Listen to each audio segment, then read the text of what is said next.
Acclaimed local fashion designer Sonia Noel is now on a journey that fuses her passion with her fate. But even on the path of rediscovering herself, she believes the months ahead will form the best era of her career as she puts her inspiration in paper and then the sewing machine. A recent trip to Africa has reignited lost passion in Noel, who has devoted her life to helping people build their confidence. Her new collection is one of love and intention, and here is why. A year before COVID, I started getting a blog that I couldn't understand. I was like, I wanted to get this, even in my head, because normally I get things in my head. I see the collection in my head before it's ever gone on paper or on the machine. And it was so difficult. And I was like, God, what are you doing? It's like, sometimes you ask him, because I've been doing this for over 20 years, right? And it was like, I tried, every time I tried, nothing happening. She explained too that being in Africa and seeing the belief others had in her and the support for her talents, her creativity returned. Noel is certain this year will be the best year of her career.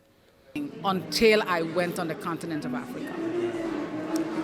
Whatever was blocking, like I actually see it like, when you have a, your sink has a blockage and then they have to get whatever to go.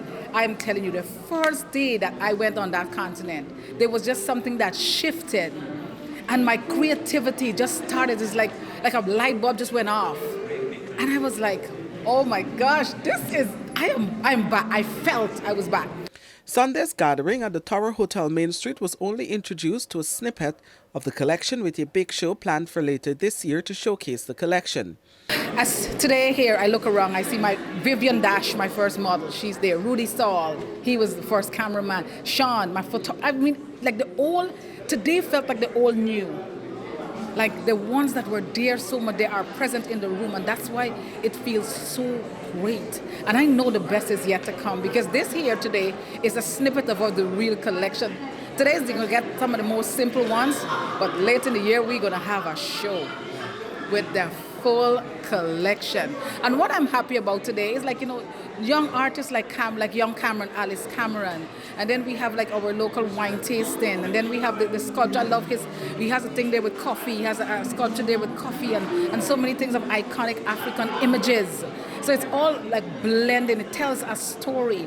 The collection is also a tribute to Black History Month, an annual celebration of the achievements by Africans across the world. For the newsroom, Kurt Campbell.